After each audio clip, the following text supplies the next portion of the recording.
Welcome to the Prelim from Hell, paper 2. As you know, I was having issues getting the documents to upload, the videos to upload. Hopefully this one works. I am going to have to split it into several videos just because it is so long a paper. I mean, it says 1 hour and 50 minutes. Nah, 2.5 is closer to the truth. Right, remember this is a prelim from hell. It is not exam questions.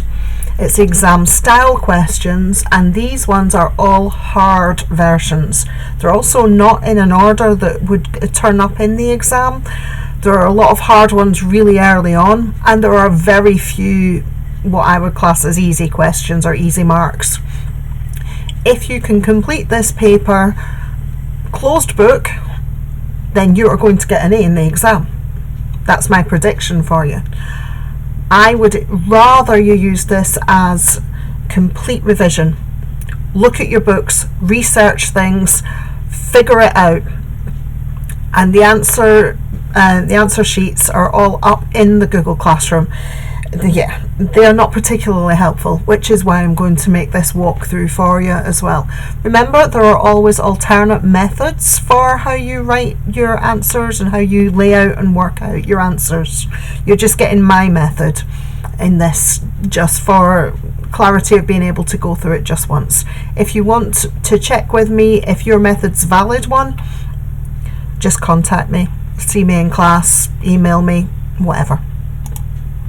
Let's get started. Okay, water holds a lot of impure particles. These can be removed by filtering. Each time water is passed through a filter, it'll remove 68% of the particles. A water sample initially contains 1,000 particles. How many particles will the sample contain, after it has been passed through the filter 3 times? Let's have a look here for our important information. I just changed to a smaller pen. Right, okay, so important information. We're removing 68% of the particles. We're starting off with 1,000 and we're doing it 3 times. So we've got a percentage question that's percent over time. Okay, we're removing 68%. So we have got our initial, something going weird with my pen here, initial 1,000, and we are dealing with 100%. I recommend always writing that down. If you go no further, you have potentially 1 point there, depending on the mark scheme. If you do go further, you know, it becomes subsumed in another point. Right, we're removing 68%, so we have got taking away 68%. So we are looking for, and then remember this is a calculator paper, so you don't have to work this out in your head, but we're looking for 32%. So we are going to do our 1,000 times our percentage as a decimal to the power of how many times we're doing it, so to the power of 3. You work that out on your calculator, and my calculator has gone AWOL. Ooh, it's gone really, really AWOL. There we go. Right, and we have got 1,000 times 0.32 to the power of 3. So 32.768. Now they didn't ask us for decimal places or anything like that, but we are talking about particles. I'm assuming you don't get parts of a particle. So I would write my answer 32.7, what was it? 68, right. And then because we're talking about particles, I would round that and I'd round it to the nearest whole number. because it's number of particles we're talking about.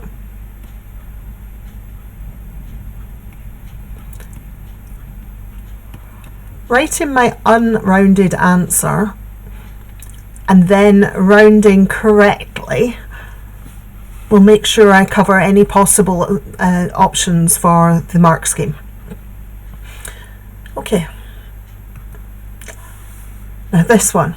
For those of you who were in class, you will have seen that I actually had a bit of a nightmare trying to get my head around this. So,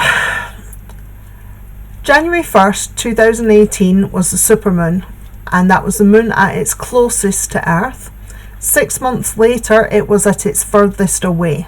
Furthest away is a bigger number than closer, and that's what I couldn't get my head around. So this is 14% further away, which would make than when it's at its closest, which would make this supermoon here our 100%, and this will be when it's further away by 14%, which makes it 114%.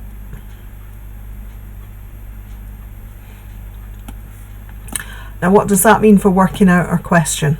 How close was the moon on the 1st of January? Answer to the nearest kilometre. So we have got our 406,725, and that is this one, and we want to work out what the 100% was, so we are going to divide by our 1.14. Remember the decimal form of your percentage. We're going to get our answer. Definitely getting a conflict here with this pen. Right, we have got 406,725 divided by 1.14 because it's a reverse percent. Right, and as you can see, that is not a rounded answer. So we are going to write our answer 356,776.3 and a whole lot, and I'm going to write some of this. So I've got, you know what, I think I can copy and paste this, maybe. Obviously you'll write it. There we go. If I copy that and I paste that in, woo! Right, and then I can write my actual answer. Oops, yeah, it's definitely getting something weird going on with my pen here today. Nothing ever goes smooth. Right, okay, so that equals, I might be getting a conflict because of that. Nope. Still don't know what's causing the conflict. So to the nearest kilometre, 356,776, because 0.3 rounds down. And I need to put the kilometres on this to get the mark. Right. Okie dokie. Speed of light in a vacuum is... So the important bits. Speed of light in a vacuum is this meters per second, given to 4 significant figures.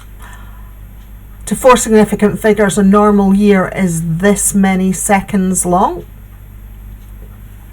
Astronomers use a light year as a unit of measurement. A light year is the distance light will travel in a year. So we know how far in a second, we know how many seconds in a year. So how many meters, because these are all meters, are there in a light year? And give your answer to 3 significant figures. Don't know what's going on with that one. Right. Okay. Let's change our pen back to black.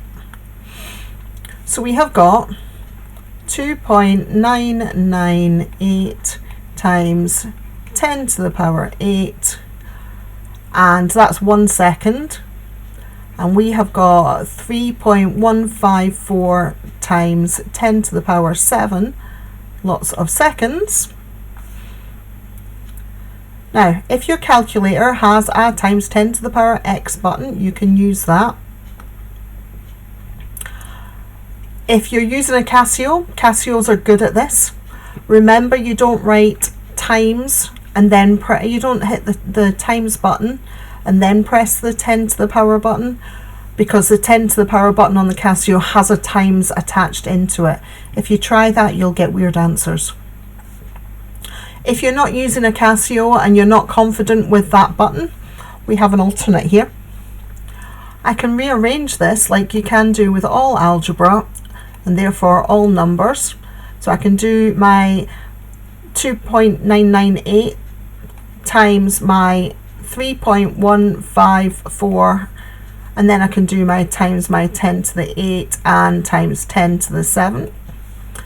And then if you look at this bit, if you've got something the same to a power times something to the same power, sorry, the same something to a power, then what you can do is add your powers. So that is the same as saying times 10 to the power 15, 8 plus 7. Go back to black for my answer. Okay, so in my calculator, I just need to put this first bit, and if that doesn't come to a number 10 or bigger, then my answer is going to be times 10 to the power 15. If it is 10 or bigger, I will need to adjust the power to keep it significant figures. So let's have a look at 2.998 times 3.154. Nope, it's smaller than 10, so we're all right. So I've got 9.455,692 times 10 to the 15, and we were asked to 3 significant figures. So if you remember, significant figures just means we're interested in the first 3 numbers, but the next number will tell us if we round up or not. So for our final answer, we have got 9.46 times 10 to the 15, because remember, 5s round up. And that is meters, so we need to put our meters in as well. Okie dokie, next question. Here we've got a question with loads and loads of pictures. There's a lot of information here and we don't need most of it. So let's start with what we do need. We're going to need this formula. We've got a wheel 5 meters in radius, slowly rotates so that it makes a complete revolution in 6 minutes. So we are seeing basically trigonometry graphs, which is what this is. But as you can see, it's an upside down version of the cos graph. And that's why we've got this minus here, where h is the height of the point from the ground and x is the time in seconds since A was on the ground. At 2 times during the first revolution, point A was at a height of 7 meters above the ground. So that means we're going to have 2 answers, just like you would with trigonometry. Find these 2 times correct to 3 significant figures. So we're going to have 2 answers and we want 3 significant figures, and we've got height of 7 meters. We know that height is h, so we're going to start off by replacing her h with 7 equals 5 minus 5 cos x. Now, I'm trying to solve this, so I don't need to make it equal 0 and then do anything weird. I want to make cos x equals, and I want to make x, because that's what I'm trying to find. So this is all rearranging formulas, standard algebra, nothing you're not used to. So let's find for cos x first, and then get the calculator to tell us x, which will tell us the first value at b. And then we can use trigonometry to find the second answer. either cast or what you know about the cos graph. Right, let's get started. I'm going to get my cos x on the left. So I've got minus 5 cos x there, so I'm going to have 5 cos x on this side. I'm going to move that 7 to the right. So I've got 5 and the 7 is now a minus 7. Remember, change side, change sign. Now I've got my 5 cos x here. I just want 5 to be dividing on both sides. So I have got minus 2 on the top and 5 on the bottom. So x is going to be what? So if I go, because of the way this calculator works, I am going to have to do my minus 2 first. And to do that, I'm not going to do take away 2 because it doesn't like it. I'm going to do 2. I'm going to do this plus and minus button, and that gives me my minus 2. And then I can divide that by 5 and hit equals. And then I can inverse cos it. Second function to get the inverse, and then I get my answer. Now obviously you do the way your calculator works. With the Casios, you'd hit cos, it opens a bracket, you put in your minus 2 divided by 5, close bracket, and you're good to go. Right, here I've got 113.578. I'm looking for 3 significant figures, so I'm only interested in the first 3 numbers, and that 5 tells me that I round up. So I've got 114. So B equals 114, and we were dealing with seconds.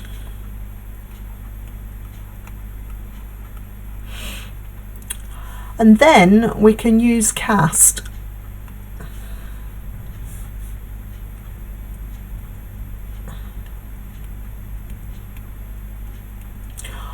Or we can use the graph. Since we've got it here, we know that there to there is 114. We know that we're dealing with symmetry. So there to there will also be 114. So I'm going to do a 360 minus 114. I mean, you know, I could work that one out in my head, but it's a calculator paper. I'm going to save my brain power. I've got 246. I'm going to go back to black. 246. Where'd that go? Seconds. Okay. It looks way more complicated than it is. It's actually quite straightforward. Oh. Right. Question 5.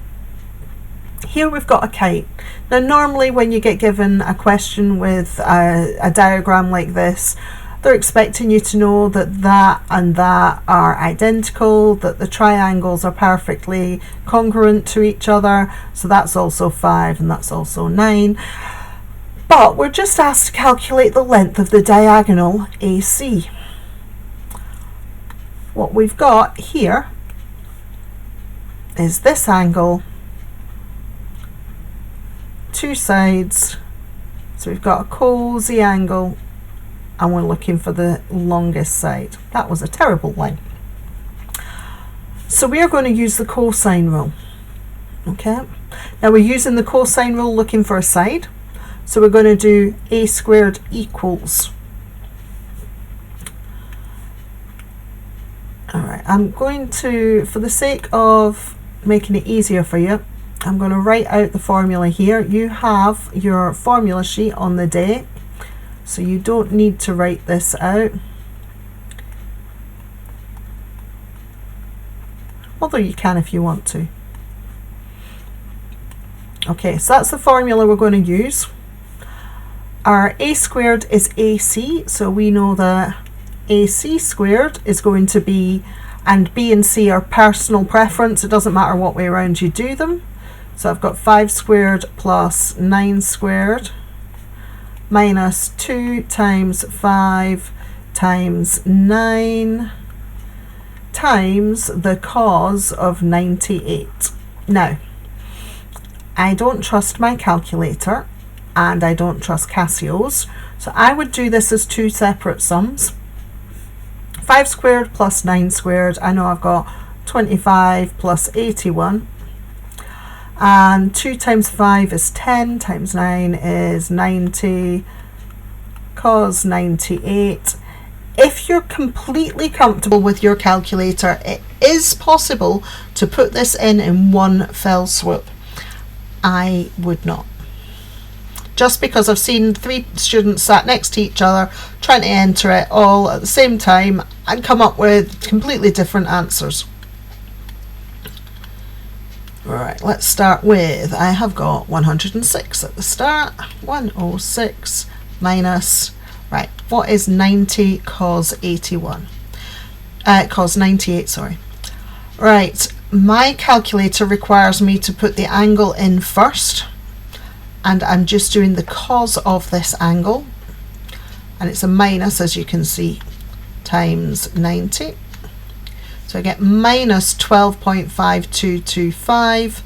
I'm going to round it to minus 12.5. And remember, this is what 90 cos 98 is, not what minus 90 cos 98 is. So I have got minus 12.5.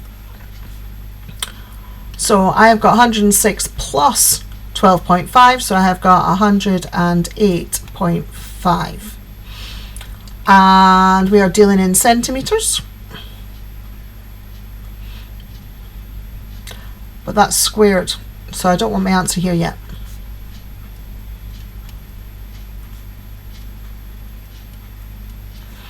So AC is going to be the square root of my 108.5. So AC is, and again, this calculator requires me to put in the number and then square root it, whereas your Casios want the square root sign first. 10.416. So we're dealing with centimetres. Millimetres is a reasonable thing to round to, so 10.4 millimetres, 10.4 centimetres, sorry, to 1 decimal place. Okay, let's have a look at question 6. Now, when you get a question like this, you usually end up thinking bearings. But in this case, we've not been given any degrees anywhere on the question. If you need to pause it and actually read the question at any point, I suggest you do that. I'm just skipping through because I know how long this paper is. Okay, we are heading due north. We're starting at S1 and ending at S2, going north. The port Greenton, G, is 5.3 kilometres away on the starboard right of the ship, and they sailed 2.8 north, and they are now 4.5 kilometres from Greenton. Prove that at this point Greenton is actually due east of the Sapphire. The Sapphire is our boat. If it's due east, then this will be a 90-degree angle. And if we've got a 90-degree angle, we're using a right angle triangle, so it's Pythagoras.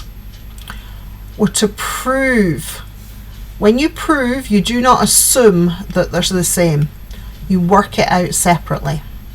So, is 5.3 squared the same as 2.8 squared plus 4.5 squared?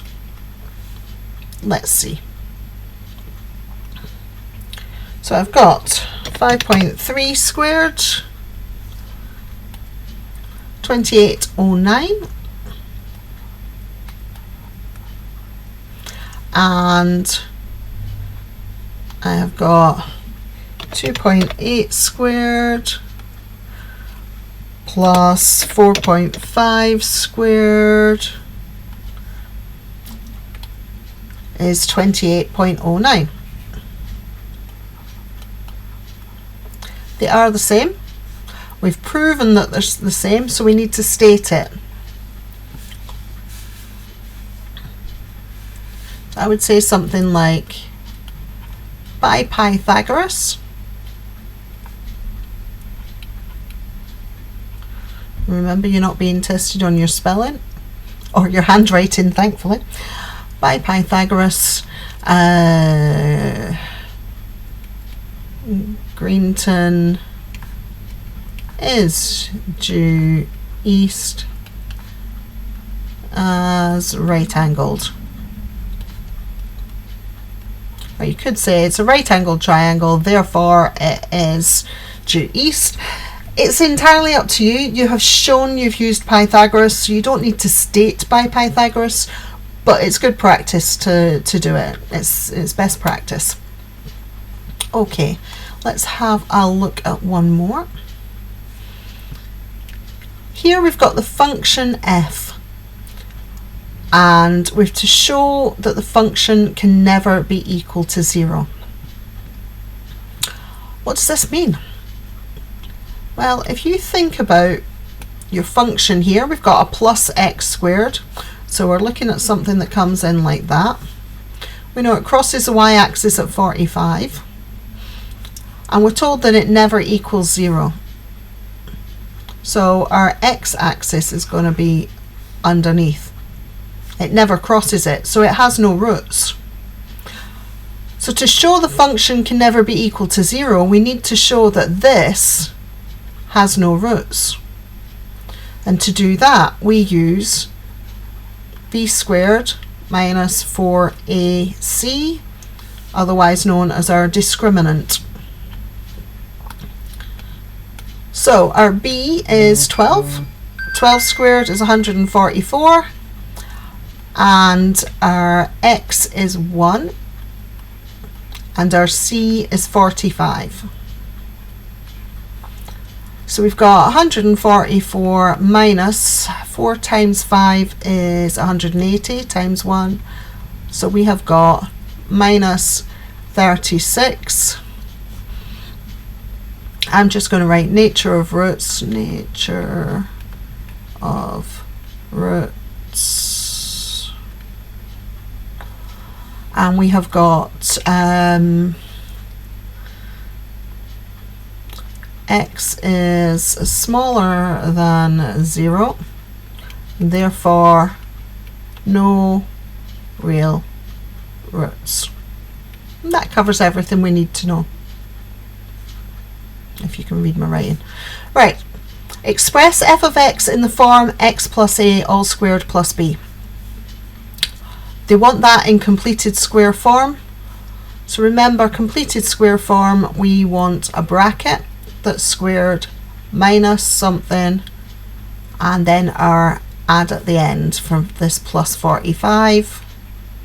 In our bracket we're going to have our x and we're going to have half of this value, so it's plus 6.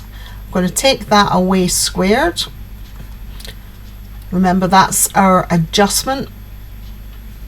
So we have got so x plus 6 all squared minus 36 plus 45. 45 minus 36 is 9, so plus 9. And that's us expressed it in that format.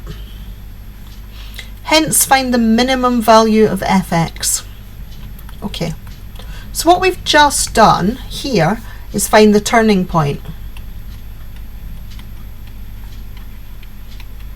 And there are two things I can ask you about the turning point. Our turning point is our minimum value, and we've got the minus version of whatever this is. So this is plus 6, so we're going to have minus 6, and our end as it is, so plus 9. So the turning point is at minus 6 plus 9. Well, minus 6 and 9. So minus 6 on the y-axis, 9. Start that again. Minus 6 on the x-axis and y on the yeah, I think this is my last question, then I need a break. The turning point's at minus 6, 9. You know what I mean. Right, okay. That tells us the axis of symmetry is -6. So x equals -6 is the axis of symmetry. But that's not what they asked for. They asked for the minimum value of fx. Fx is our y. So the minimum value is 9. Okay, I am going to leave that here.